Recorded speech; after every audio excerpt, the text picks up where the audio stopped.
Good morning, सुप्रभात, केम छो। उम्मीद है आप सब लोग बेहतर होंगे, अपना ध्यान रख रहे होंगे। आप में से कई सारे लोग जो है एक चीज़ पूछते हैं कि सर आपके पास कार कौन सी है, ठीक है, आपकी लाइफ स्टाइल कैसी है, कितने बड़े घर में आप रहते हैं। कई लोग ये भी जानना चाहते हैं कि आपकी अर्निंग कितनी है। तो मैं एक ही बात कहता हूँ, क्या इन सारी चीज़ों के उत्तर जानने से, मेरे बताने से क्या आपकी ज़िंदगी में कोई बड़ा परिवर्तन आएगा? दरअसल देखिए, सिंपल सी बात यह है कि हम अक्सर क्या करते हैं, हम अक्सर उन चीज़ों से व्यक्ति को तोलते हैं जिन चीज़ों का कोई मूल्य नहीं है। मूल्य का मतलब ये नहीं बोल रहा मैं आपको कि बगैर पैसे के मिल जाती हैं, पैसे तो खर्च करने पड़ते हैं आपको, लेकिन असली मूल्य जो है वो चीज़ों का नहीं है, क्योंकि वो उपभोग की वस्तुएं हैं। वो सारे, एक बहुत बड़ा सा घर है, तब कितना ही बड़ा घर हो, आप जब बैठेंगे तो आप सोफे की एक सीट पर ही बैठ सकते हैं।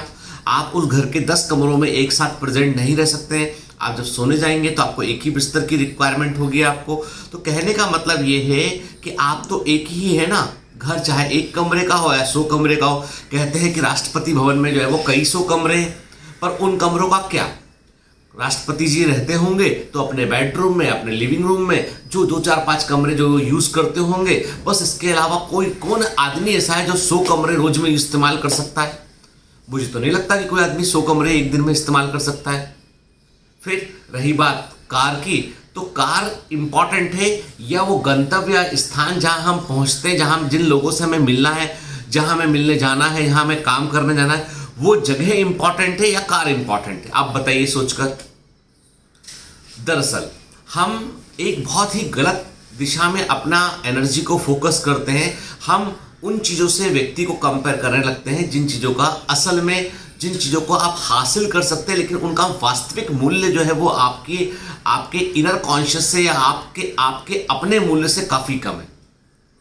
आप बोलोगे सर हम सहमत नहीं इस बात से, आप शायद बताना नहीं चाहते हैं कि आपके पास गाड़ी कौन सी है, कार कौन सी है। देखिए, मैं इतना कह दूं आपसे कि भाई रॉल्स रॉयस जैसी बड़ी कार को छोड़कर, 1 करोड़ की गाड़ी छोड़कर, बाकी कोई भी गाड़ी में, by the grace of God, इतने साल की प्रैक्टिस है, इतने साल काम किया है, तो मैं अफोर्ड कर सकता हूँ। लेकिन तब भी मैं वही कार रखता हूँ जो कार मेरे कंफर्टेबल, मुझे अपने कम्यूट तक पहुँचने में आसान होती है, जैसे ड्राइविंग में आसान होता हो। तो मतलब मेरे पास जो गाड़ी है वो, मतलब समझ लीजिए आपकी, पहले होंडा सिटी थी, अभी मेरी गाड़ी थोड़ी पुरानी हो गई थी तो मैंने अपनी गाड़ी को चेंज किया। तो इस वक्त मेरे पास में फॉक्सवैगन का टी-रॉक है। लेकिन वो गाड़ी क्यों चुना? अब उस गाड़ी को चुनने के पीछे हो सकता था कि मैं चाहता था अपग्रेड करके मर्सिडीज ले लेता या ऑडी ले लेता मैं, पर मुझे ऐसा लगा कि एक्चुअली में why should I pay premium to all these cars. यदि मेरा काम उस तरह का मुझे मिलना मेरे पेशेंट से, क्योंकि मेरे कार बदल लेने से मेरा पेशेंट नहीं बदल जाएगा, मेरा पेशेंट जो है वही रहेगा। मेरे कार बदल लेने से मेरा व्यवसाय नहीं बदल जाएगा। मेरा ऐसा होता कि मैं बड़ी गाड़ी लेता, अगले दिन मेरा घर भी ऑटोमेटिक बढ़ा, पेशेंट भी नंबर में बढ़ गए, तो वैसा तो नहीं हो सकता है ना। वैसे तो काम से हो सकता है। तो आपके लिए जो साधन है ना, कभी जिंदगी में साधन को मंजिल मत बनाइएगा। मैं आपसे कह रहा हूं कि बस इतना जरूर हासिल कर लीजिए कि जब जो मन करे वो आप ले सकें।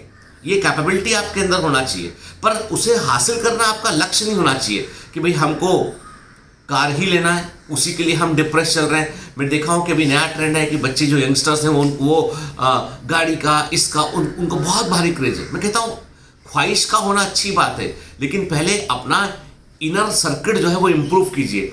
अपने आप को काबिल बनाइए, अपने आप को इस लायक बनाइए कि दुनिया की कोई भी चीज़ आपकी रेंज में हो, अप्रोच में हो, चाहे आप उसे हासिल करें या ना करें। कहते हैं कि सबसे अमीर आदमी, दुनिया के सबसे अमीर आदमी में से एक वॉरेन बफेट, आज भी अपने छोटे से फ्लैट के अंदर रहते हैं। कहते हैं बिल गेट्स जो है आज भी आम आदमी के समान जिंदगी जीते हैं।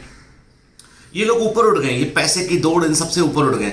आप बोलोगे सर पहले पैसा हासिल तो हो तब तो हम जोड़ की बात करेंगे इसमें। मैं कहता हूं बिल्कुल, आप जो है वो अपने, देखिए आपका पर्पस, लक्ष्य कभी भी आपका मॉनिटरी पैसा नहीं होना चाहिए।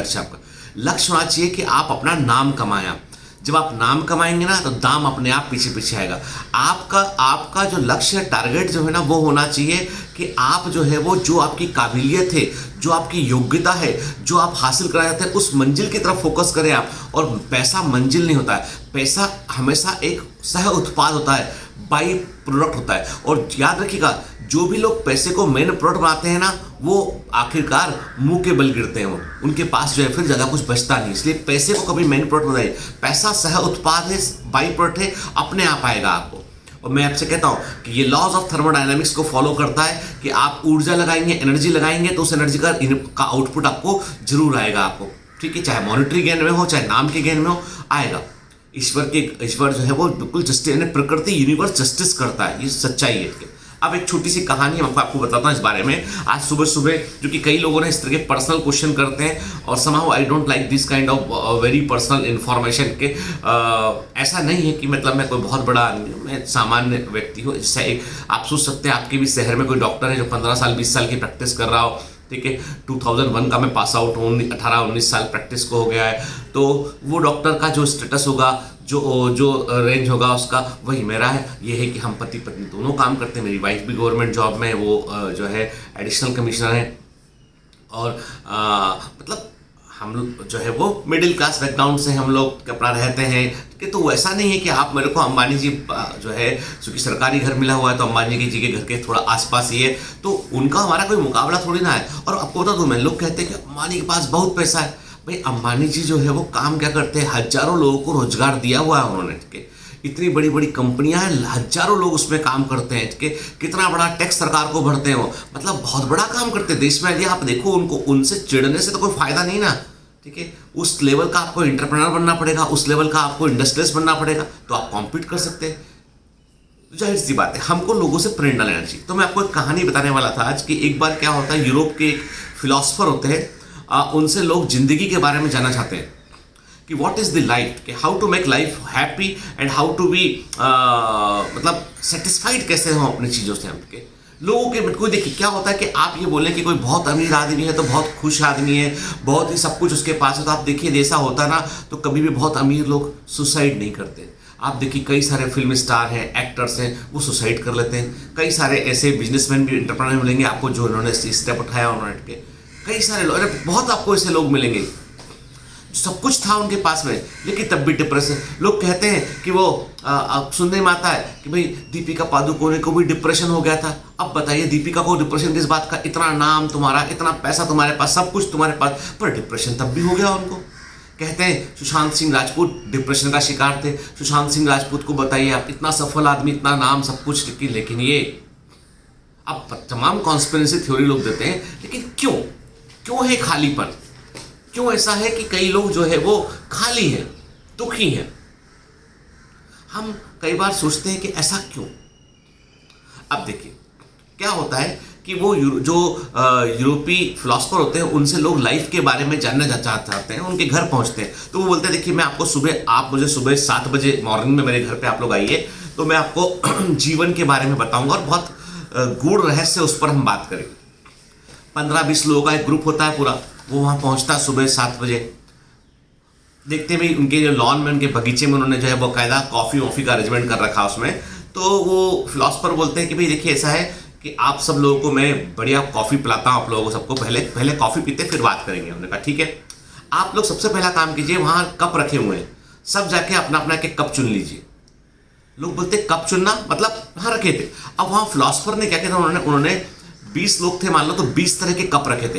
कोई चांदी का कप था, कोई सोने का कप था, कोई कप ऐसा था जो क्रिस्टल ग्लास से बना हुआ था, कोई कप इतना सुंदर था कि इसमें बेहतरीन नक्काशी बनी, कोई सिंपल कप था, बिल्कुल साधारण कप था, ठीक है। और ऐसे करके 20 तरह के कप।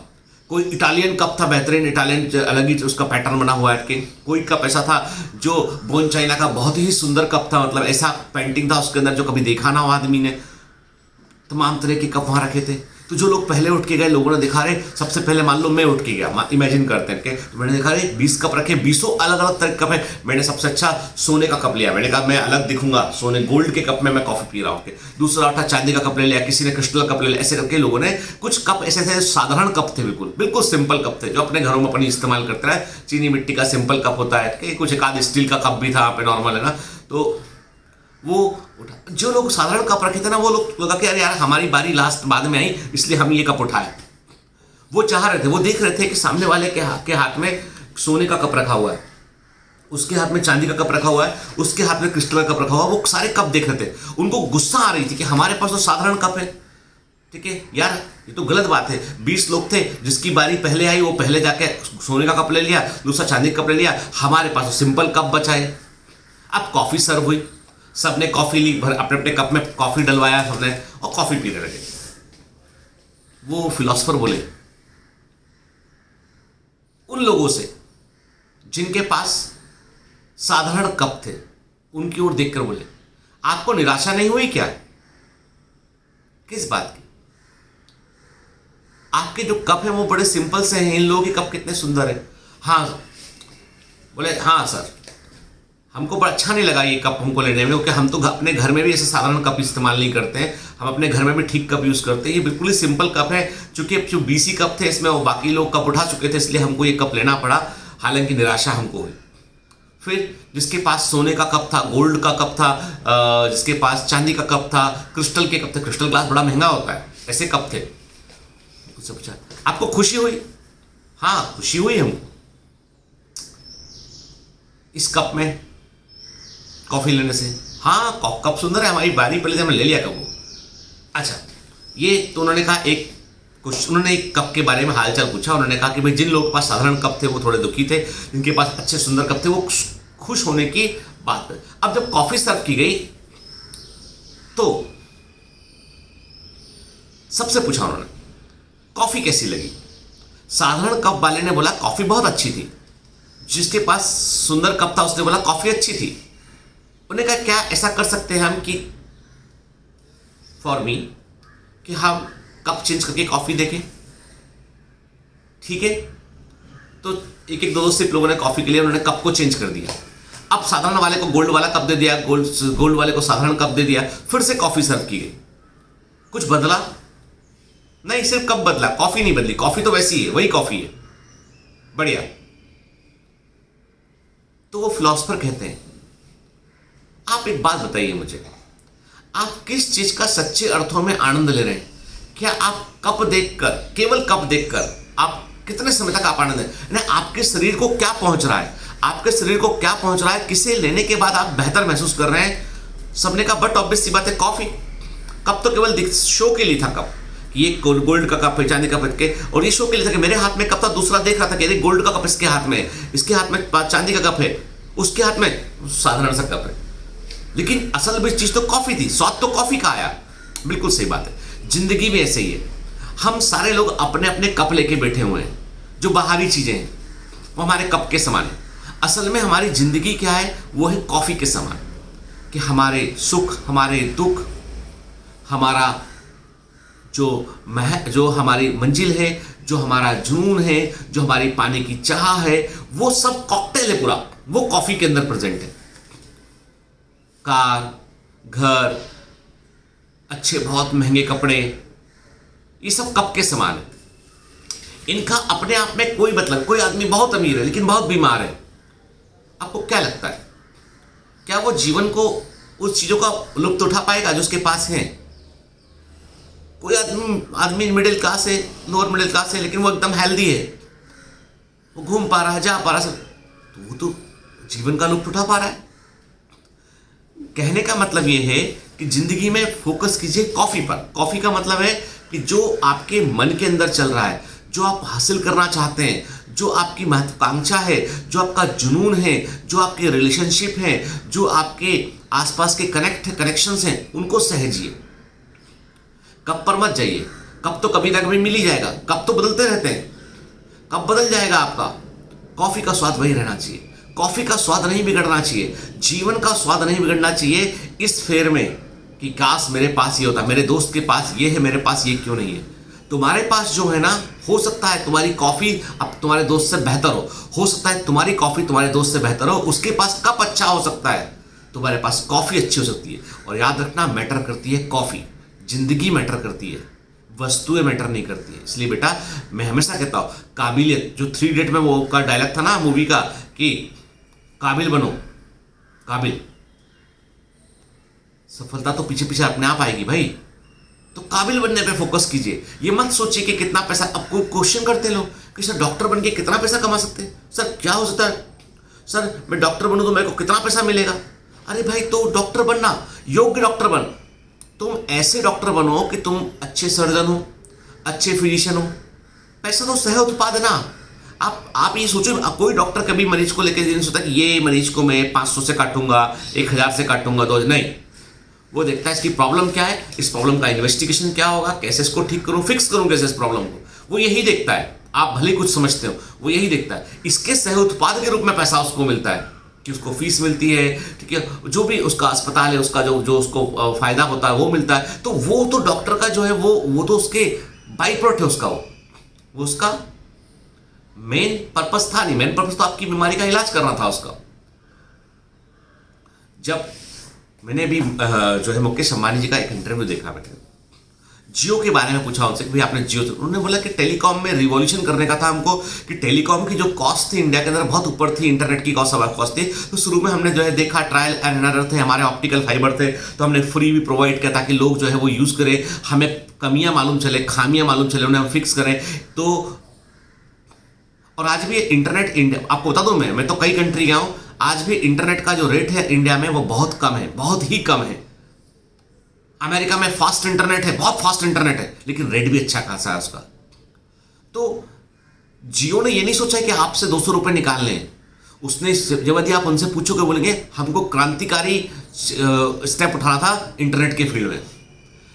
ये नहीं कि मेरे अड़ोस पड़ोस में रहते हैं अंबानी जी तो मैं उनसे इंप्रेस हूं। मैं इतना बोलता हूं कि अंबानी जी ने जो किया ना, वो उन्होंने एक इंटरनेट क्षेत्र में, आईटी सेक्टर में क्रांति के लिए किया। वो बोलते हैं कि भाई हम जो है वो चाहते हैं कि इंटरनेट इंफ्रास्ट्रक्चर इंप्रूव हो। इंटरनेट इंफ्रास्ट्रक्चर इंप्रूव होने से आज देखिए, आज लॉकडाउन की सिचुएशन में जस्ट इमेजिन कि जियो ना होता अभी, तो आप बता रहा हूं मैं, ऑनलाइन एजुकेशन आधी रह गई होती और इंटरनेट इतना कॉस्टली होता, क्योंकि तब कंपटीशन किसी कोई था ही नहीं, एयरटेल को, वोडाफोन को, ये अपने रेट लगा के बैठे हुए थे। आप सोचिए, केवल इमेजिन कीजिए आप कि इस पूरे लॉकडाउन में सबसे अधिक साथ किसने दिया हमारा, वो दिया इंटरनेट ने। हमको पढ़ने में, हमारे ऑफिस के काम में, हर जगह पर इंटरनेट काम आया और अधिकांश लोग जियो का इंटरनेट इस्तेमाल कर रहे हैं। आप बताइए।